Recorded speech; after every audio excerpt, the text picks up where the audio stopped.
Oi, pessoal, boa tarde. Aqui é a Rafa, sou residente da professora Sandra e hoje eu vou passar um vídeo para vocês da resolução da semana 1 referente ao PET 2, ok?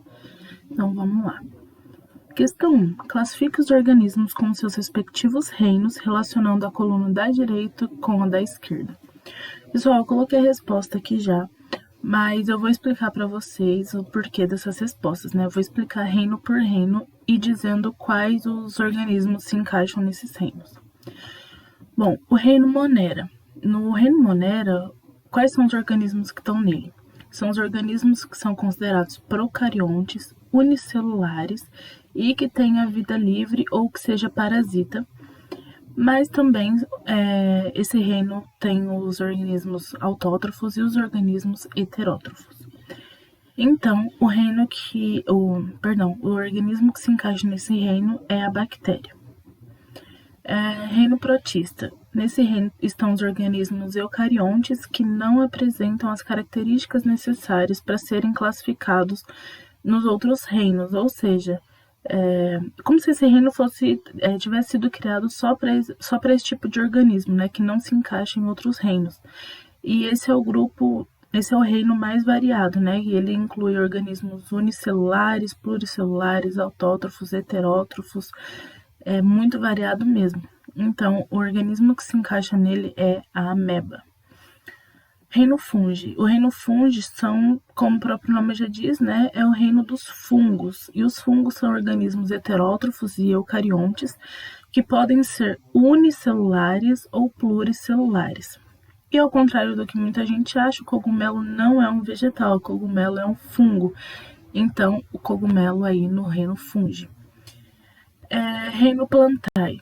O nome também já induz, né? É o grupo que estão todas as plantas. E as plantas são organismos eucariontes e pluricelulares.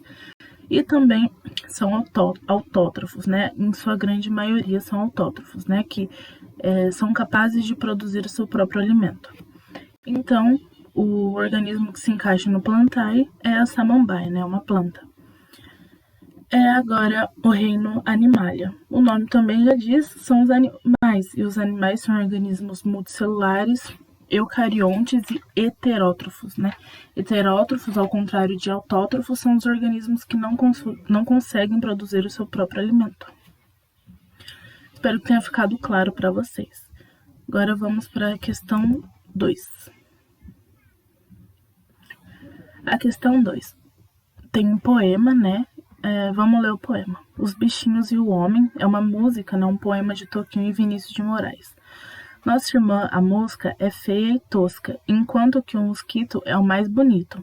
Nosso irmão besouro, que é feito de couro, mal sabe voar. Nossa irmã barata, bichinha mais chata, é a prima da borboleta, que é uma careta. Nosso irmão grilo, que vive dando estrilo só para chatear. Então, a questão é a seguinte: o poema sugere a existência de relações de afinidade entre os animais citados e nós, seres humanos. Respeitando a liberdade poética dos autores, a unidade taxonômica que expressa a afinidade existente entre nós e esses animais é. Bom, então a pergunta tá querendo saber o que liga nós e esses animais, né? E daí vocês já estão vendo que a resposta é o reino. E por que o reino? A resposta é o reino porque essa é a classificação.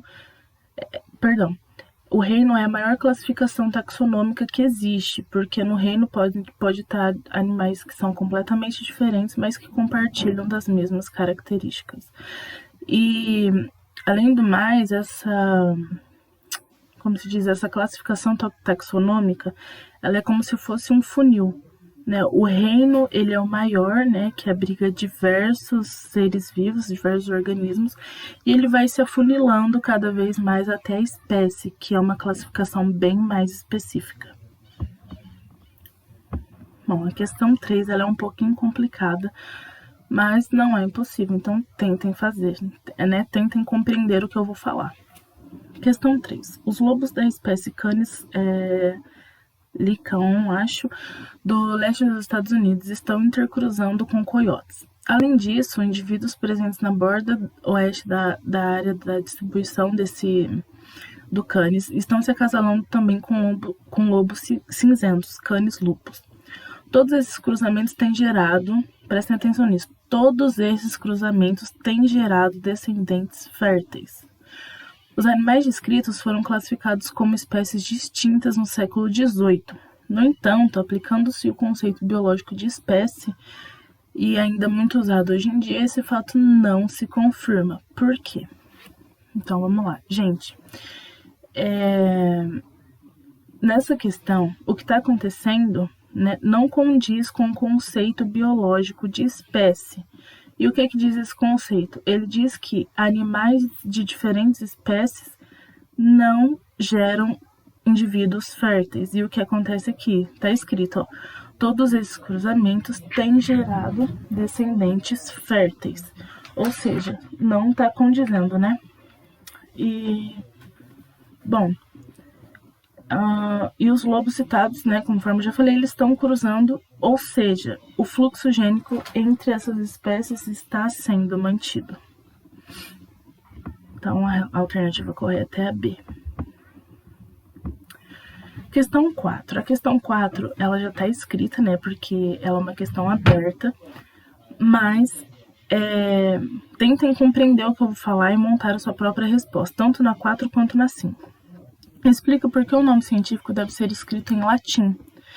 Bom, o latim ele foi escolhido para escrever o nome científico porque se trata de uma língua morta, ou seja, ela é uma língua que não vai sofrer mais mudanças, ou seja, também o seu significado não vai ser alterado. Então, se uma pessoa aqui do Brasil, uma pessoa, sei lá, dos Estados Unidos, ler um nome científico, ele vai saber de qual animal está falando. E o outro motivo é que desde a Idade Média o latim é usado para essa finalidade, né? Na Idade Média, quando eles estudavam os animais e tudo mais, eles usavam o latim já para classificá-los também. E a questão 5. Quais são os critérios usados para classificar os seres vivos? Bom, o critério usado para classificar os seres vivos é o critério taxonômico, que permite diferenciar todos os organismos de acordo com as semelhanças, e daí, conforme eu falei ali na questão 2, né, essa classificação ela funciona realmente como um funil, né? O reino é o mais amplo até a espécie, que é a classificação mais específica. Então, é isso que eu tinha para falar, espero que vocês tenham entendido, e qualquer dúvida eu estou à disposição de vocês, como sempre, e bons estudos.